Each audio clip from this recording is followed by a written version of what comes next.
திருவள்ளூர் தனி தொகுதியினுடைய காங்கிரஸ் வேட்பாளர் சசிகாந்த் செந்தில் நம்மோடு இருக்கிறார். சார், ஒரு ஐஏஎஸ் அதிகாரியா இருந்தீங்க, இன்னைக்கு ஒரு அரசியல் களத்துக்கு வந்திருக்கீங்க.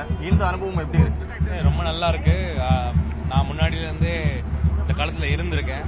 எலக்ட்ரல் பாலிடிக்ஸ்ல இப்போ வந்திருக்கேன். அவ்வளவுதான் டிஃபரன்ஸ். மற்றபடி எல்லாமே இந்த களம் மக்கள் எல்லாம் பழகினது.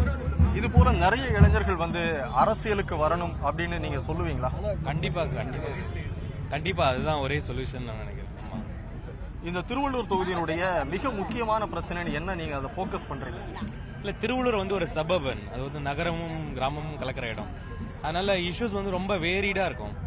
எஸ்பெஷலி திருவள்ளூரை பொறுத்த வரைக்கும் இன்னும் கூட அடிஷ்னலான விஷயங்கள், சில என்வரன்மெண்டல் ப்ராப்ளம்ஸ் இருக்கு, இதெல்லாமே இருக்கு.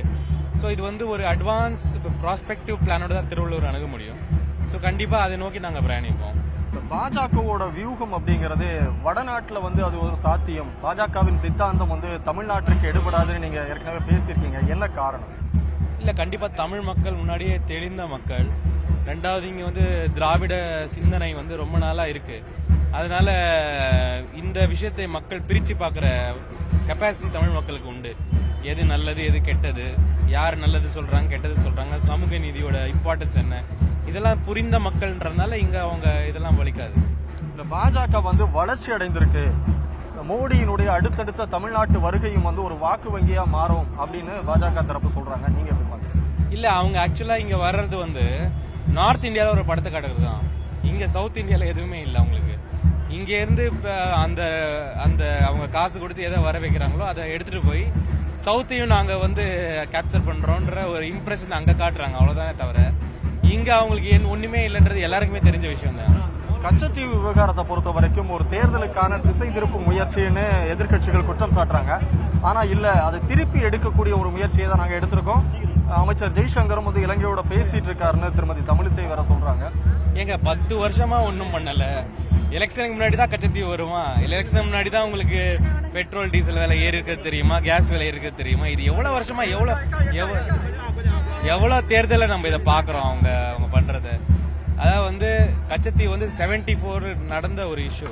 பட் நான் இவங்ககிட்ட என்ன கேள்வி கேட்கிறேன்னா, நீங்க அப்படி கன்சர்ன்டா இருந்தீங்கன்னா இன்னைக்கு இந்த டைம்ல நம்ம பேசிட்டு இருக்க டைம்ல நம்ம லே லடாக்ல கல்வான் வேலி பகுதியில் 2000க்கும் மேல ஸ்கொயர் கிலோமீட்டருக்குள்ள சைனாக்காரன் வந்து ஃபென்ஸை போட்டு உட்காந்துட்டான். போன வாரம் அருணாச்சல்ல 200 வில்லேஜஸ்க்கு பேரை மாத்தி வச்சுட்டான். ஏன்னா நம்மளுடைய ஓன் வில்லேஜஸ் பிடிச்சி அவன் பேரை மாத்தி அவன் போட்டு வச்சுக்கிட்டான். ஸோ நீங்க அவ்வளவு கன்சர்ன்டா இருந்தீங்கன்னா இன்னைக்கு நடக்கிற இந்த அநியாயங்களை வந்து நீங்க பேசாம, இந்த மாதிரி இந்தியாவுக்கு நடந்ததே இல்லை. இது ஒரு அவலை மட்டும் இல்லை, நமக்கே ஒரு கேவலம். அதாவது ஒரு அந்நிய நாடு வந்து 2000 கிலோமீட்டர் உள்ள வந்து பிடிச்சி அவன் ஃபென்ஸை போட்டு உட்காந்துருக்கான். நீங்க இன்னைக்கு கச்சத்தீவு இஷ்யூ எடுக்கிறீங்கன்னா இது தேர்தல் கிமிக் இல்லாம வேற என்ன? லே லடாக்க பேசுறீங்க, அருணாச்சல் பிரதேசல பேர் மாத்தினது எல்லாமே இப்போ அண்மையில நடந்த விஷயம். அண்மையில இன்னைக்கு நடந்துருக்கு, பேசிட்டு நடக்குது. ஆமா, இன்னைக்கு நடக்கக்கூடிய விஷயம். ஆனா கச்சத்தீவுங்கிறது காலகாலமா இருக்குது, ஆனா அதை பத்தி எல்லாம் பேச மாட்டேங்கிறீங்க அப்படிங்களா? ஏங்க, இன்னைக்கு நான் ஒருத்தன் நம்ம நாட்டை அடித்து நொறுக்கி நம்மள எல்லாம் ஒண்ணுமே இல்லாத ஆளுங்கன்னு நினைச்சுக்கிட்டு உள்ள வந்து ஃபென்ஸ் போடுறான்னு நான் சொல்றேன். நீங்க இதை பேசுவீங்களா? 74 டிப்ளமேட்டிக் டிஸ்கஷன்ல நடந்த ஒரு அக்ரிமெண்ட்டை பத்தி பேசுவீங்களா? நீங்க சொல்லுங்க. இப்போ உங்க வீட்டை ஒருத்தன் வந்து இன்னைக்கு இடிக்கிறான்னு நான் சொல்லிட்டு இருக்கேன். இதை பத்தி எந்த பேச்சுமே இல்ல, எந்த டிஸ்கஷனுமே இல்ல. இன்ஃபேக்ட் நான் சொன்னேன், இது ஒரு கேவலம் நமக்கு. It's not even a normal thing. தமிழ்நாட்டு காங்கிரஸ்ல புதுமுகங்களுடைய வரத்து அதிகமாக இருக்கு, எப்படி பாக்குறீங்க? ரொம்ப நல்ல விஷயம்.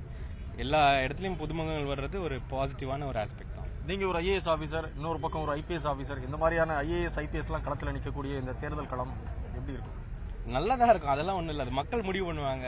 எந்த ஆபீசரா நல்லவரா இருக்கணும் மக்கள் தேர்ந்தெடுப்பாங்க. அவ்வளவுதான். வெற்றிக்கு வாழ்த்துக்கள்.